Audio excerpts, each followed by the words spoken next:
Aside from the former MP, Kwabena Osu Ediomi, the NPP's Kwabena Boateng has to beat 4 others for the party to retain its seat. Estelle Say of the CPP, LPG's Beatrice Boakye and Joseph Atakra as independent candidates.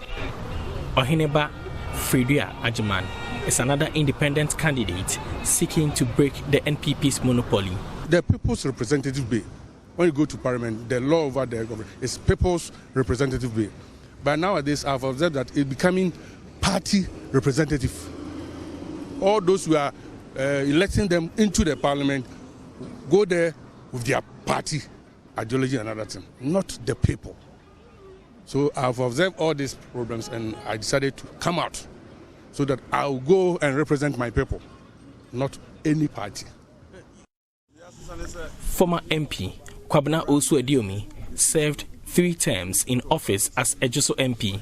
In 2016, he won the seat with over 83% votes, setting a record in the constituency elections. Mr. Ediomi says the grounds are fertile for his return as MP. So the nipa beka never do so. Na sani adodo no EPS Ediomi ba no na e bia. Meka to say form here. E bi say me no metin chen kwa na asem we kura nyamaye no. Da bia me ko bia no. Bia me manfo kan say Ediomi. Say wa ma abakra yen tu bi da. Mr. Ediomi's campaign, though silent, is catching up with the grassroots. Ediomi started these road projects in Ejisu. They can construct the road to Yakwe. We will vote against them.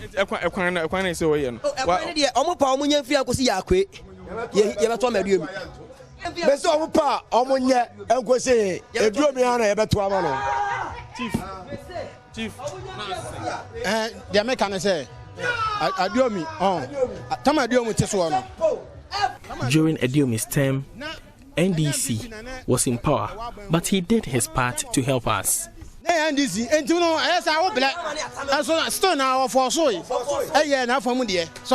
Big wigs in the NPP are leading the party's candidate in various towns for campaign. Party General Secretary Justin Kodia and organizer Haruna Mohammed have shown support. Minister for Roads Francis Asensio Boakye has also been to the constituency.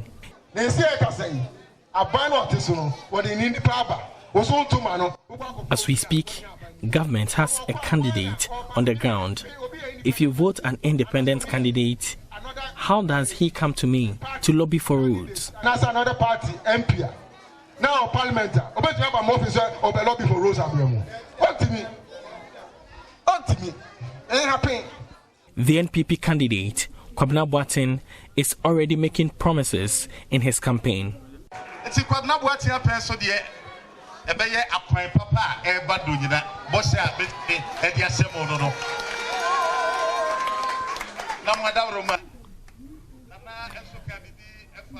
I promise to get good roads for the constituency. The chief spoke about nursing training college. It is among my priorities. Considering the size of Ejisu, I think we need one.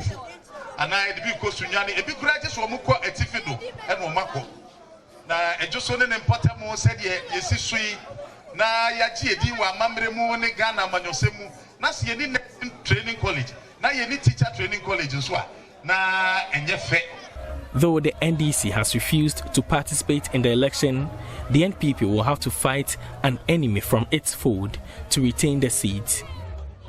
For Joy News, Nana Ojima reporting.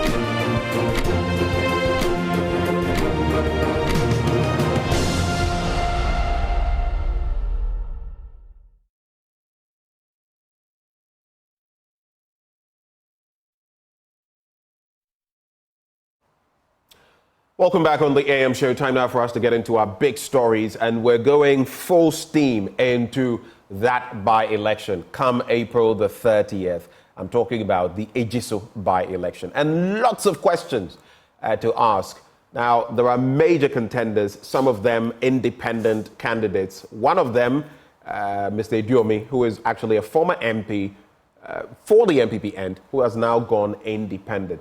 Why is the NDC not contesting? And what is the story behind the different dynamics? Well, this morning we'll be engaging a raft of guests as we seek answers to these. Starting off with Dr. John Osai-Kwapong. He's a CDT fellow. He joins the conversation. And in the studio, Mustapha Gbande is Deputy General Secretary of the NDC. But let me start with Dr. Osai-Kwapong. Doc, good morning. Good morning to you, Benjamin. It's good to have you join the conversation today. Thank you. When you look at the dynamics so far, the vetting, as far as the MPP is concerned, then the selection of a candidate, and now the different stories that you've heard emerging from Ejisu, what do you make of them? Just to kickstart the conversation. Yeah, I mean, it's quite interesting to see how competitive the election, the by-election is getting. In fact, when the NDC decided that they won't participate, and I could understand. I mean, it's a constituency that I'm sure everybody could bet 99% that it was going to be an MPP seat anyway. But it's sort of starting to feel like an MPP primary, phase 2 of an MPP primary. Particularly if you look at not just the MPP candidate who won the primary, but also the former MP who was also going as an independent, and then the dynamics that is beginning to create. It will be very interesting just to see how that, plus the other candidates, does it then weaken, the chance, or does it actually make it even more competitive than the person who had originally won the primary had thought the race was going to be. And to see some of the party faces and voices, like the Minister for Roads, the National Youth Organizer, going full force behind him, and sort of creating this impression that he's the candidate who can actually make things happen and facilitate things. Otherwise, being able to bring any sort of development to Ejisu will be extremely challenging or impossible. Goes to show you that they do recognize the stiff competition that he's facing. Interesting thoughts. Let me come into the studio now. Mustapha Gbande is also here, Deputy General Secretary of the NDC. Thanks for joining the conversation. Let me start off with what your reading is of the situation so far in Ejisu, and why the NDC is not contesting. Well, thank you very much. I think basically the NDC reserves the right to decide which election it wants to participate in and what political advantage that will be to us, and how that, gets into the bigger picture of our ultimate desire, which is to be in power come December 7th. What's happening in, we went to Asensio by-election.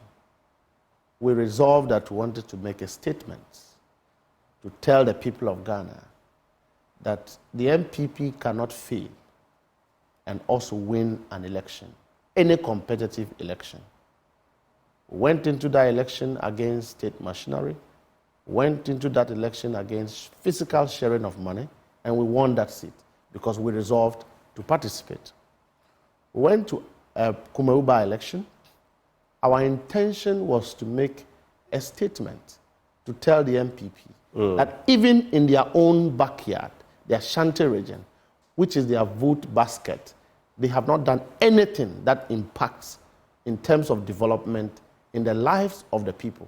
We made that statement vehemently clear. And in the issue of Asensio just right now, we have clearly not less than 10 months to go into a general election. That seat was held by the MPP. So it's not the same like Asensio, where we went there to defend our seats because we were holding that seat. The MPP wanted. But the point to be made is that when it's a by-election, every party can contest. You have contested. That's right. In general elections, you have contested. So the question is, why are you not contesting now? Yeah, that's right. The dynamics is that when you are holding the seat, somebody is trying to take from you. It defines the equation.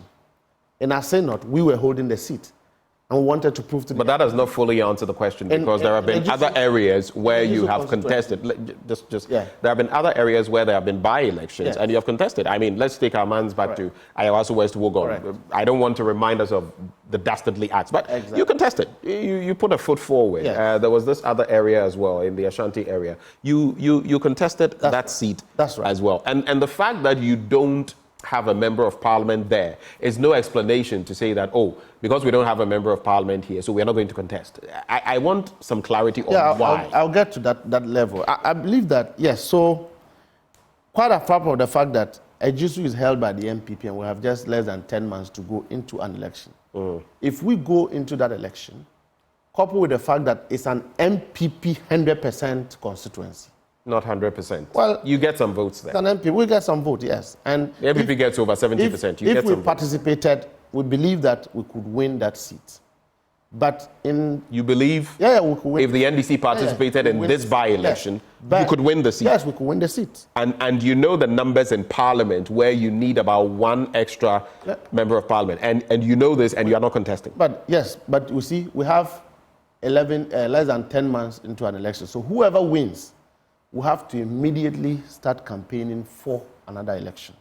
If you win the by-election, it does not exempt you from being a contestant of the 2024 election. But if you win the by-election, it puts you in pole position. I'm not getting the even with the understanding from this. Even with the hung parliament, this government have done the worst already.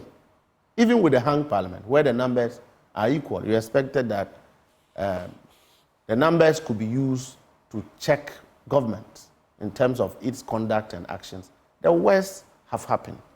The ultimate is that Ghanaians are waiting for a change. And the NDC wants that change ultimately in December. A win of an Ejisu seat does not bring that ultimate aim, which is December 7th.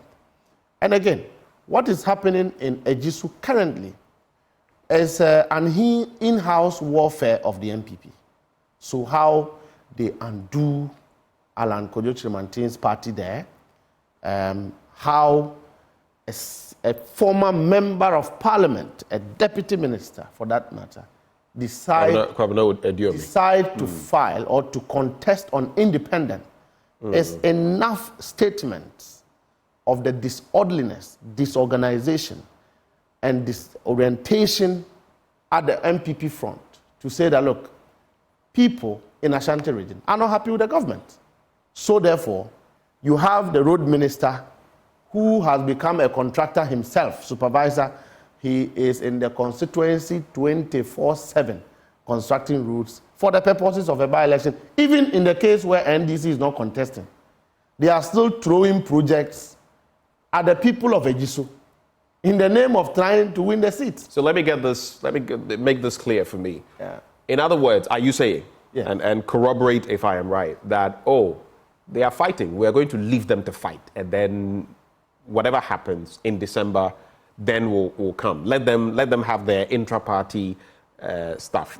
Is that what you're saying? No, that's not what I'm saying. But, I mean, for every strategist, in my own opinion, if my enemy is at warfare, I would rather supply them arms to finish themselves so that my warfare with my enemy will become easier.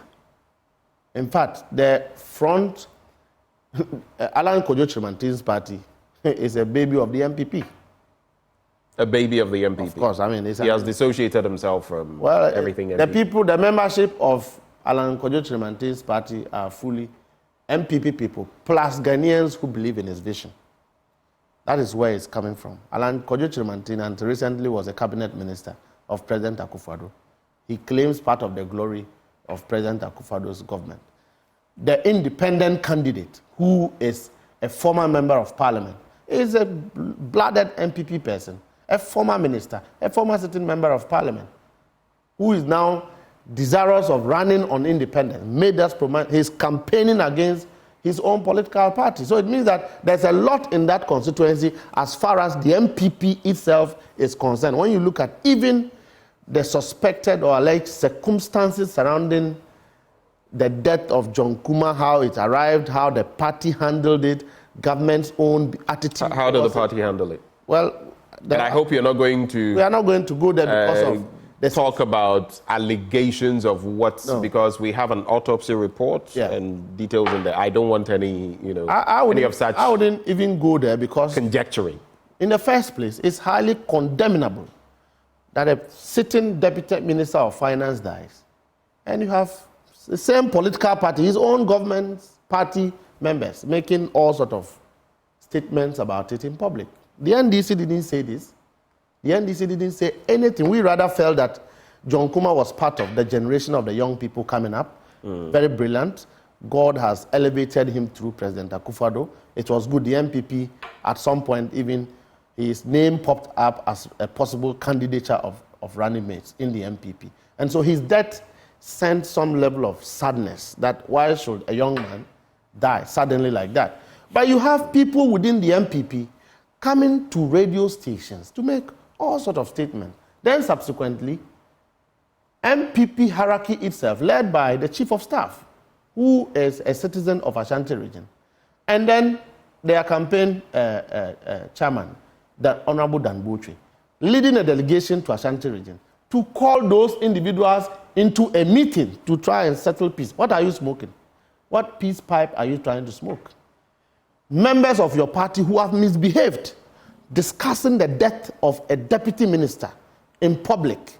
You haven't reprimanded him, you haven't punished him, you rather call him into a meeting, 5 delegation meeting to try and we can leave those issues. Yeah. Let's focus on the substantive matters. So these are evidential characteristics of the disorderliness of the MPP in that constituency. Okay, so that is why you're not going to condemn. That is not that. Again, I have stated that looking at the timing, that we already have a parliamentary candidate there who have been campaigning. I mean, we're preparing him for December 7th. And then this unfortunate truncation of John Kuma's reign happened. So if he goes and he wins, within 7 months, immediately he wins, he has to start another campaign, logistics. Why don't we wait and win in the next 8 months? All right, thank you for those points. Let me come to Dr. John Osai Kwapong and just find out from him as well. So here we are. We have a very interesting story. You have Kwabena Boateng, who has won on behalf of the MPP. He won that primary. Then you have a former member of parliament for Ejisu, who also has been cleared by the Electoral Commission. He's a former deputy minister for roads and highways. And that's of course, I'm talking about Kwabena Owusu Eduomi. And he also says he is actually going to contest. He's going independent. Some feel he's going to claw a lot of votes from the MPP.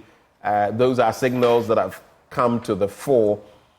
And then there are some other independent candidates. In fact, the last time I had an interaction with Dr. Abu Sakara Foster. We'll just try to clarify on that. He was even suggesting that the ARC, the Alliance for Revolutionary Change, was going to field a candidate and that it could be one of these independent candidates. So it's quite a mixture there, and some would say that the only party that is likely to lose in this is the MPP, looking at the different elements. But what is your understanding? What is your reading of the Ejisu by-election ahead of it?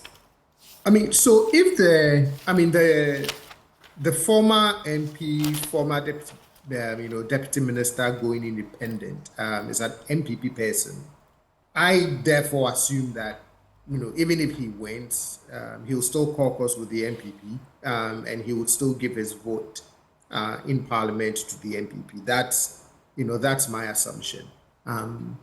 I'm just curious as to the circumstances that led to his loss of the seat, and even more curious as to why he didn't participate in the primary, the primary that selected the party's candidate, for the upcoming by-election. I'm just curious as to why he didn't. And then post that primary, now he declares his candidacy for the seat as an independent, and what that causes for the internal dynamics of the party, right? Because then now it's splitting the votes between the party's candidate who won the primary and this independent candidate. And as I said earlier on, then what does that do for the chances of the government's preferred candidate or the party's preferred candidate, as per some of the things that Honorable Asensio Boakye said? So it would be very interesting how it all turns out. But I believe that even if he wins, Ejisu wins as an independent candidate, he's still I would want to assume that he's still an MPP person, and will therefore caucus with the party, and should matters come up for a vote, is likely to vote with the MPP, and therefore they may not necessarily lose that one vote. What I find concerning, though, is some of the statements by the Honorable Asensio Boakye, which says that let me just contextualize that, because I was about to pose that to you, but since you're going there, what Francis Asensio Boakye basically says that, look, if you go for any independent candidate, how can the person now come to me and lobby me, right, for roads, among others? I find that crucial. We'll be playing that video, but I find it crucial because, mind you, the president, Nana Addo Dankwa Akufo-Addo, some time back said the same thing about the Fomena MP who went independent, and guess what happened? He won. And then they had to make him deputy, second deputy speaker, and do all sorts of gymnastics to get him to caucus with the MPP. It would appear there have not been learnings in that. But let's watch the video and hear what the minister had to say. Francis Asensio Boakye.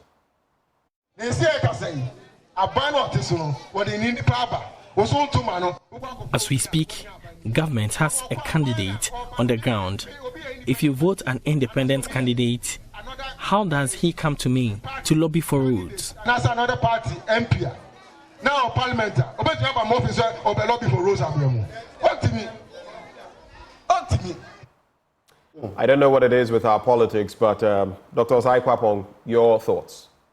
So yes, on the one hand, one can say that he made that statement as a way of jeering, pumping up support for the party's nominated candidate, etc., etc. But I think for me, that it is quite concerning to create, the impression that development is partisan, right? That if you want development in your area, if you want good roads, that you have to be aligned with the government in power. And that if you are not aligned with the government in power, then you don't get development. That, if someone were an NDC MP or an NDC person in the constituency wants something that is good for the benefit of the entire constituency, that because of their party colors, they won't be able to get access to you, they won't be able to meet with you, they won't be able to put a petition, a plea, a concern, a request before you. That, for me, is not how development is supposed to work, even in an environment of multi-party democracy, right? I mean, once election is over, we move beyond, at least in principle, you want to move beyond party colors, and it's development for all. So if you're saying that, an independent person cannot come to your office to lobby for roads for the constituency, I find that very concerning, because the person is not representing independence. The person is representing the people of Ejisu, right? And if government's interest is in promoting development for the people of Ghana, of which the people of Ejisu are part, then it shouldn't matter who is representing them in parliament. And that for me is not how we want to do development. I mean, if that's how we want to do, we don't even want to do our politics that way. But yes, as part of political campaigning, maybe you want to throw in some things that may cause voters to rethink a choice that they want to make because they are thinking of, well, what is going to be the potential consequences if we go with an independent candidate for the development prospects of Ejisu. But even beyond that, for me, as a matter of how we prosecute the national development agenda and how the people of Ejisu get represented in parliament, then it shouldn't matter, whether it's an independent candidate representing them. That if they have development needs like roads, it has to be met. And so to say that it shuts the door to them, for me, is both concerning and a rather unfortunate statement. Let me come into the studio. Haruna Mohammed, who is Deputy General Secretary of the MPP, is also here. Thank you for joining the conversation. Thank you, my brother. Right. I want to start off from there. We'll come back to other surrounding issues. But, I am wondering, when Papa Kwesi Indum was Member of Parliament for KEEA, I wonder whether some would have said that, he ran on the ticket of X party. It's not an established party, so he can't lobby for roads. When Samia Nkrumah, who represented the CPP and won the Jomoro seat in 2008, I'm wondering, just on this trajectory, how do you react as a crucial member of the MPP to Francis Asensio Boakye's assertions, especially as I made the linkage, what President Akufo-Addo said before the Fomena, election, which led to, guess what? Honorable Esiama becoming MP. Why do we say these things? Are you in favor of what he said? Thank you very much. First and foremost, I want to say good morning to your cherished viewership out there, and then my colleague in the studio from the NDC, and others who are on Zoom doing this communication with us.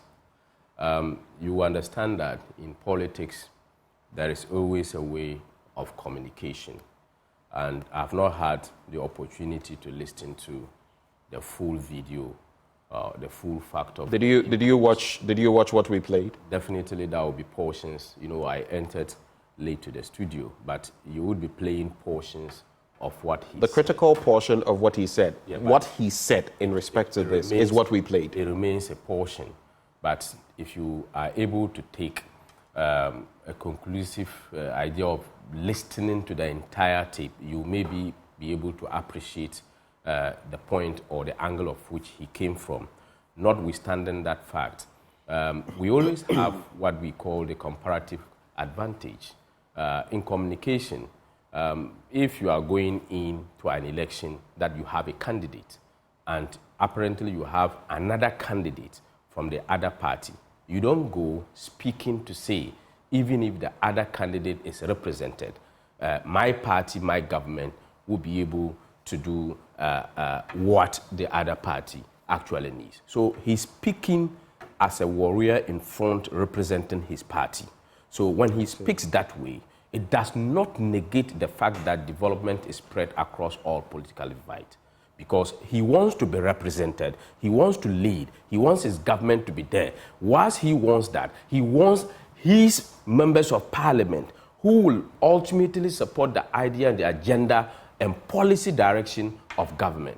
That does not mean that you are throwing tantrums or insult to the other competitors in the race, because it is a competition. You've never had a perfect competition anywhere before. So any other comment or comment that is made, be it the president or be it what Asensio Boakye has said, definitely is not an insult and it's not directed to undermine the integrity of competition and to affect development. Quick question. So in selling the MPP's candidate, Kwabena Boateng, he couldn't have found any other way of doing it without coming through with something like this, where political partisanship must come to the fore, so much so, even if blindly so, that, don't vote for this person, because in the end, if you vote for this other person, the person can't come to me and develop. how does that even start to make sense?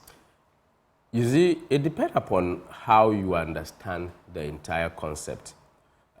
If I'm a friend to you and I am coming to you for development, or I'm coming to you for something, somebody is not a friend to you, but he's a participant and he's a citizen.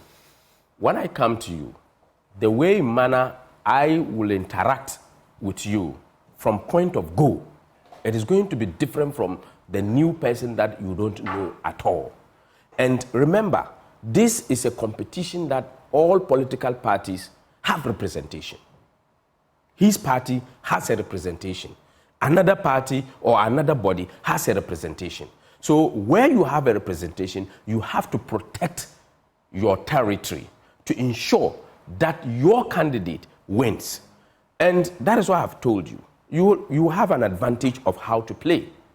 If you are in a boxing ring, and I know that if I knock on your chest, I get a point. If I knock on your face, I get a point. Or I knock on your shoulder, I get a point. It depends upon the angle at which I will knock to get a comparative advantage of you to be able to take the day. So I don't think that Asensio Boakye meant anything negative when he spoke in that particular direction. We all know he's an MPP member. We all know he's a minister. We know what he can do. So he has to come forth to be able to convince, to be able to push forward, but not a derogatory statement. This is a statement that politicians make over time. I see. A statement that politicians make over time doesn't necessarily make it correct. I'm wondering when politicians will learn. But you've actually exposed something. Do you know what you've exposed? You've exposed the thinking, warped or otherwise, of politicians. And I blame all of you. Because you exhibit it in different ways. But hold. Let me moderate this. Let me moderate this. I'm the moderator here, gentlemen. You've exposed something. And it is this. I don't know whether you were listening to yourself, but if someone comes and the person is my friend and someone else, what does friendship have to do with... Hold for me. What does friendship have to do with your role as a minister? Your role as a minister has nothing to do with friendship. In fact, that is where the corruption starts. It starts with being responsible regardless. What does the Constitution say? Regardless of where the person is coming from, regardless of who they are, regardless of their religious background, regardless of whether the person is light-skinned or dark, be fair to that person and do your work. If you are not my friend, how does that even factor into the equation? You get the whole thing wrong. Explain better to me. Please. I did not use Asensio Boakye as a friend. I use you as an example because you are not the minister, right? I am saying that if there is knowledge before, like you know me before, that is why I use friendship.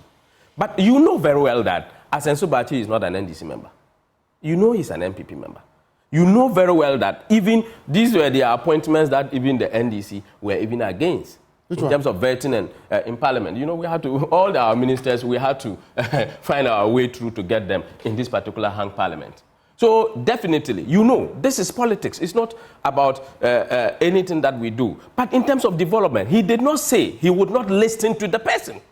It says that if it is my member that I have put forward for election, it is absolutely going to be the smoothest because that is why we have political representation. All right, point made. That is why we have political representation. It doesn't mean that you would not listen.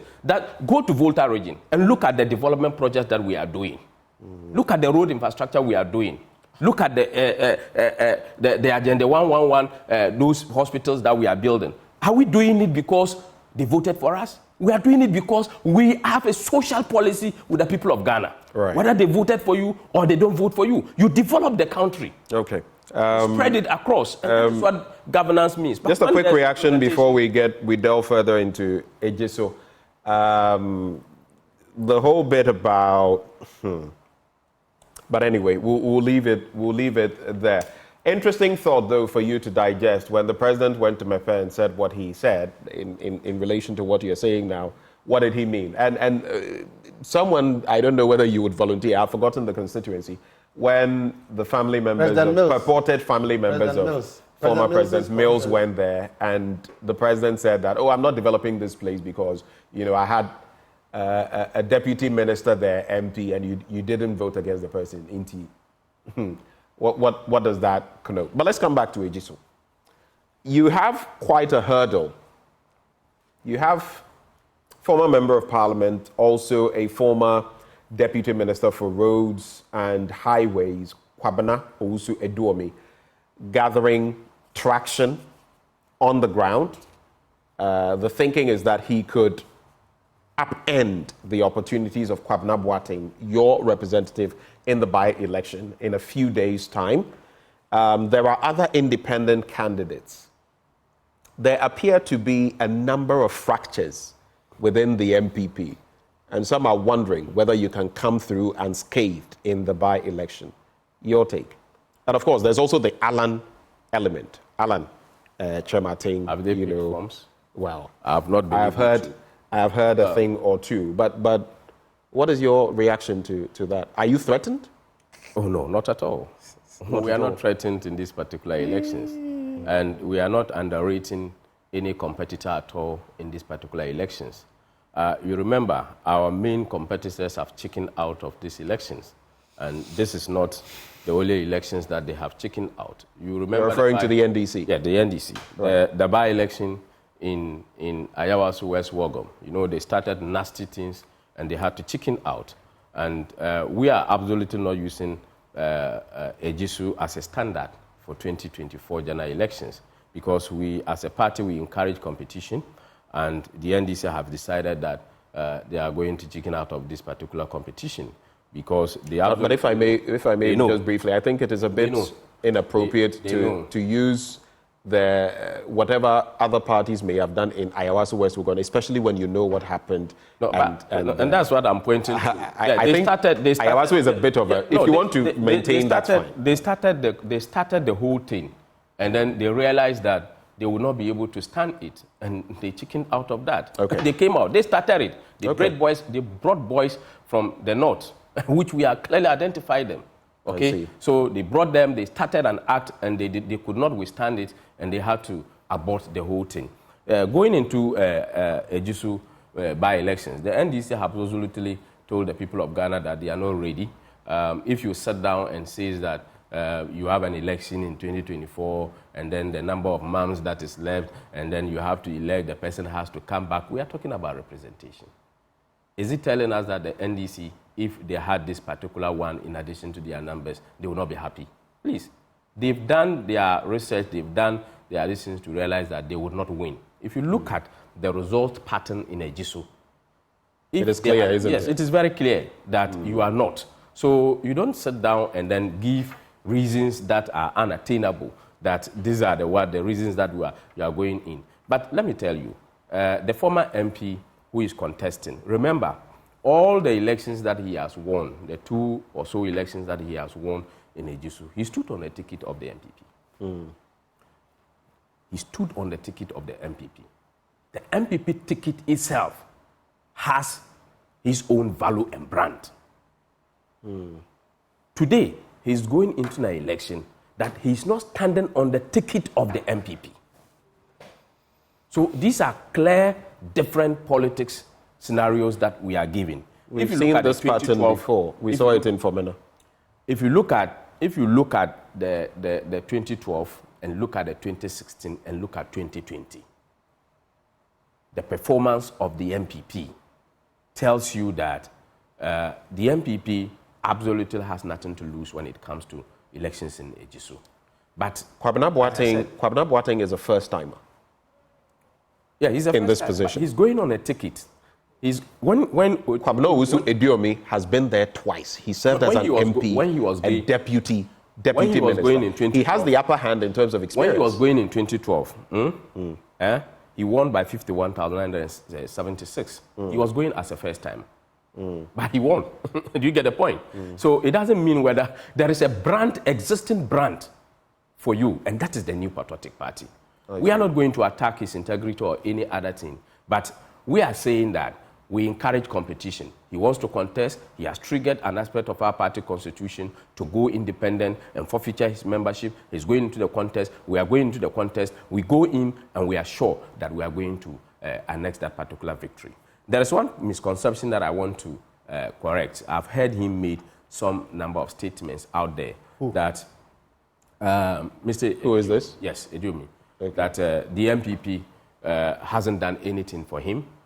He has rather done a lot for the MPP. The MPP did not send him to school and what have you. That point of correction, my brother here, hasn't he sent him to school? Yes. For us, the party doesn't send people to school. Even Akufo-Addo, the MPP never sent him to school. Not me, not my boss, not any other national officer of the party. The party doesn't send people to school. Everybody went to school and came to serve the party. You are fortunate the party has sent you to school. The party doesn't send people to school. All the expertise, all the experts. Your colleague is saying something. But you're using scholarship secretariat. The point is that but you're using my brother, but your own people, Mukhtar and the rest of the people went for scholarship. Scholarship is for the nation, it's not for the party. You see, if you are doing it for your party members, we are doing it for the people of Ghana. Anybody that gets scholarship and in this country got it as a citizen, not as a political card-bearing member. Every citizen has the right to scholarship. Every citizen, be it an NDC, be it an MPP, be it a PMP, be it whichever party. But I want to put it on record. The MPP has never sent anybody to school. Yes, even Akufo-Addo. The MPP never sent Akufo-Addo to school. But Akufo-Addo is using expertise to govern this country. The MPP did not send Odami to school. All the ministers we see, nobody has been sent to school. Okay. So to sit and say that the MPP has not sent us to school, you are an engineer by profession, and we have several engineers. You go and look at Kwabena Japan. He's an engineer. He served this party well. The MPP did not send him to school. So if you're talking about benefit, see, many people have served this party and continue to serve this party. They have not been lucky to become ministers. They have been lucky to become a deputy minister. You say the MPP has not rewarded you? Hold for me, Haruna. So the people of let me also bring into the conversation. I guess it also feeds into our beneficiary politics and how people feel entitled because of the terrain we've created. But let me bring in Nanaose Bonsu. He's aide to Kwabena Owusu Eduomi, who is going independent. Nanaose, a very good morning to you. So, cherished listeners and viewers as well. Right. I don't know whether you followed the conversation to some extent, but just walk us through what the state of affairs is with your candidate, Kwabena Owusu Eduomi, on the ground. What can you share with us? Reception, the campaign ahead of the by-election. Okay, so election is scheduled to take place on the 30th of April, which is in a week's time. At the ground, I can assure you, it's very fertile. The grounds are very fertile. The atmosphere is very charged. The people of Ejisu are solidly united behind Honorable Kwabena Owusu Eduomi. And I can assure everybody that we are going to emerge victors of the by-election. We've heard. Hello. I can hear you. Please go ahead. Okay. Yes, and so that's the state of affairs for that's how far the preparations for now. Let me ask you, based on what exactly is Kwabena Owusu Eduomi, what wave is he riding? Why does he think he can be MP again? In the studio, Haruna Mohammed, Deputy General Secretary of the MPP, has said that, listen, the 2 times he won, he won on the ticket of the MPP, and that the ticket of the MPP itself comes with certain clout that he will not have this time round. So what is it that he's riding on that makes him think he's going to beat Kwabena Boakye, who represents the MPP? Okay, so Mr. Owusu Eduomi is well known across the constituency. As a matter of fact, even the people of Ejisu who called on him for his comeback. And we are convinced that on 30th of April, they are going to vote massively for him. We are focused. And we will not be distracted by the conversation, by commentary that the MPP was made in who he is, and that but for MPP, wouldn't have had anything to campaign on. We are focused, and we know we are going to win the election. We are not going to be distracted by this commentary. We'll have a talk, we'll sit and have a conversation with them after the election. But for now, want to focus on campaigning. Let me ask you though, some have said that you're just doing a hatchet job for the NDC, that you are being influenced, sponsored by the NDC. That's why the NDC is not contesting, but they are using you and your candidate to achieve their ends. How true is that? Oh, that is very funny. That's very funny. I don't know what is inspiring that kind of argument. That the NDC is behind Haruna Mohammed. He served the party for 12 years as member of parliament for the Ejisu constituency. And I don't know when he came into the realization that he has been a stooge of the NDC. You see, it is election, and it is campaign time, and so people can say all sort of manner of things. But we, as I said earlier, we are very much focused on canvassing for food, and will not be distracted by some of these things. Let me ask you, based on the reception you've got, are you confident of winning the by-election? What margins are you looking at? What percentage of the votes? We're not looking at anything less than 80%. You're not getting what? We're not looking at anything less than 80%. Wow. That is very optimistic, isn't it? Sure. Ejisu is going to make a bold statement on 30th of April. So you mean Ejisu is going to make a bold statement. You see, Ejisu has already decided. This decision was taken long ago. And 30th, it is only going to be manifested on the 30th of April. What the advice I would want to give to party, the MPP leadership, is that they should relax. Aisu is one of their own. And they should be very careful with some of the commentary that they are making now, because it will come back to them after the election. Do you think what happened in Fomena could happen again? Exactly. It is happening in Ejisu. That I can assure you. I have an extreme confidence that Ejisu are going to vote for Honorable Haruna Mohammed.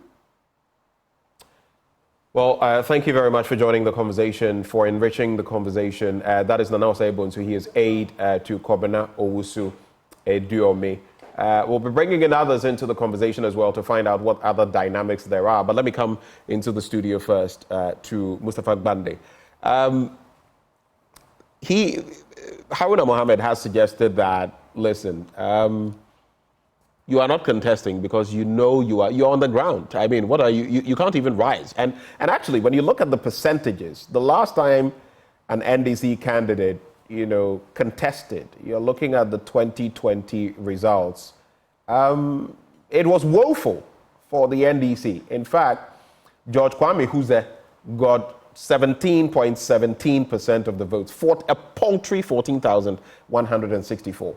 While Dr. John Kuma, may his soul rest in peace, secured 68,326 of the votes, accounting for 82.83%. It's obvious that you don't have a following in Ejisu. So why the pretense? Thank you very much. First of all, let me de-associate myself and other political, practitioners who are not on this discussion from the fact that politicians make all other statements and they go, they make away with it. One, particularly where citizens of this country like yourselves, who are not in the sphere of any political party, you may have your affiliation, but practically you are independent, you are a floating voter, people are looking for political parties to now begin to merge so that we can have a one-path nationalistic development agenda. The statements by the Minister of Roads, learning from the President himself, defeat the purpose of that public conversation, that development should not be partisan. In fact, the President said, even in his predecessor's constituency, that I'm not developing the place because you don't vote for me. He reiterated same when the dam, the spillage occurred in the Volta region, affecting several thousands of people, displacing them. The President went there and said, you don't vote for me. I'm not here because you vote for me. And so Asensio Boakye is one of the close trainees of the president. So it just demonstrates the mentality of the president, the mentality of the MPP, which their Deputy General Secretary just endorsed. But we don't work like that. Number two, Ejisu is an MPP stronghold. One would expect that on any day, without contradictions of disenchantment and apathy, NPP should win an Ejisu seat. As it stands now, within their same home, until last week or so, Eduame was a standing member of the MPP. In fact, a former appointee of government, the same government in power. In fact, I'm not too sure whether he has resigned from your political party yet, because he hasn't resigned. He's still a member of the MPP. Well, if he's going independent, their constitution makes it clear automatically, well, even without any action, automatically he's not a member. That's what I'm saying, that until the last few weeks, he was a member in good standing of the MPP. Your point is? My point is that you don't need the NDC to influence high-ranking, good-standing members of the MPP to go and contest independent candidate. Number three, did we also influence Alan Kwadwo Kyerematen's political party to go and contest in that election? Of course, they will be contesting. I have made it very clear that the reason why the NDC will not participate is because of the timing. The timing is just a period of 7 to... The other reality is that you would have lost anyway. The other reality is that we would have made a statement. You would have lost anyway. Well, we may have lost, but I know that if we contested this election, we would win. Because you would win. Because you see, today, Mustafa, that is what I do not... Let me tell you today. If you knew you would win and you have the numbers you do in Parliament, and that would give you an election, an advantage going into election 2024, I can't understand why you would tell me you would win and you would not go for this. The hardship in Ghana today, the people of Ejisu are not an exception. In 2016, if you took 10,000 cities, you're going to buy a lot more bags. The hardship you speak of, precisely why you should have been contending. No. So wait, let me make my point. I'm saying that the hardship in this government, that today, in 2016, a bag of cement was 40 cities. Today, as we speak, a bag of cement is 100 cities and counting. The people in Ejisu who build are faced with this difficulty. The people in Accra who build are faced with this difficulty. So the difficulty is all over the place. Are you saying that because they're an MPP stronghold, they are not facing the unprecedented hardship? That the people of Ejisu do not detest the level of corruption in this government? That when they have said, we have done development, only to wait, by-election, then you have a road minister permanently stationed in the constituency. You can see, shamefully, a parliamentary candidate's car with posters following a construction machine. I mean, clearly, this is a government that haven't done anything there. So until the by-election, you wouldn't see the seriousness of government constructing roads. And the people of Ejisu have been affected. The number of vehicles that have spoiled because of bad roads in Ejisu, would they go and compensate everybody? Probably the number of people who have died because of bad roads, would they compensate them? Were we waiting for John Kuma to die only for us to move a whole minister and his ministry to become construction engineers? Do you realize, Mustafa Banda, you're still not answering the question about why you are not contesting? The reason we will not... You want me to tell you everything that we want to do to win the election? I see. Okay. Let me bring in Dr. John Osai-Kwapong. Having listened to the different angles of the conversation, we've listened to Francis Asensio Boakye and his regrettable comments. We've listened to Haruna Mohammed in the studio justifying those comments and giving the political reasons for them. You've listened to the NDC's Mustafa Bande, who says they are not contesting for reasons that do not wash with me, but those are his reasons. You've heard from Nana Osei-Bonsu, the aide to Kobna Owusu Eduome. What do you make of the picture we are seeing in Ejisu, and what then are your expectations ahead of the by-election on the 30th? Hello, Dr. Osai-Kwapong, you would have to unmute.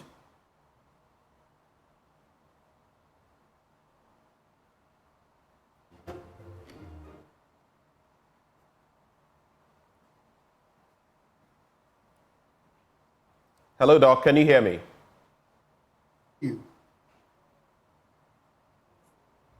Can you hear me, Dr. Osai-Kwapong? Yes.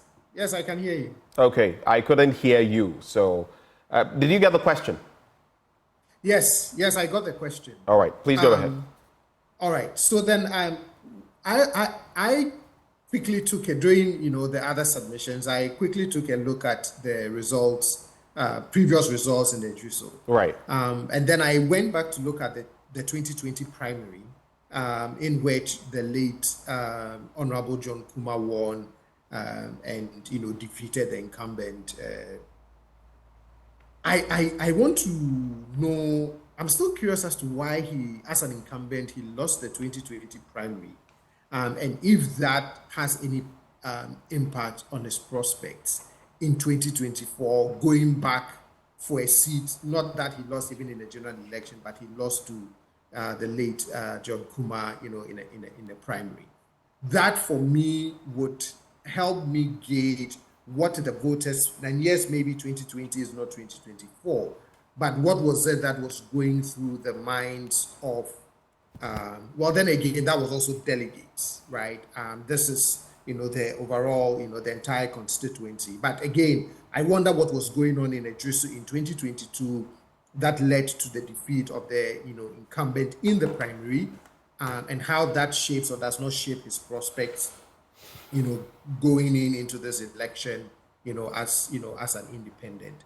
But for me, as I mentioned previously, to see some key figures like the Honorable Asensio Boakye, the National Youth Organizer, some of these very faces and voices of the NPP going into the constituency to campaign hard and vigorously for Mr. Boateng, is an indication that they do expect a tough race. One of the things that, for me, some of these elections or some of these by-elections or even some of the primaries have taught us is that regardless of who the main party people want to back, that voters have shown us, whether it's the party delegates or whether it's the voters in the constituency, have shown us that by and large they would still vote for the candidates that they want to vote for. And I just hope that it's also one of the angles that all those campaigning for a given candidate are keeping that in perspective, that eventually people would still vote for who they want to vote for. Doc, thank you for those thoughts.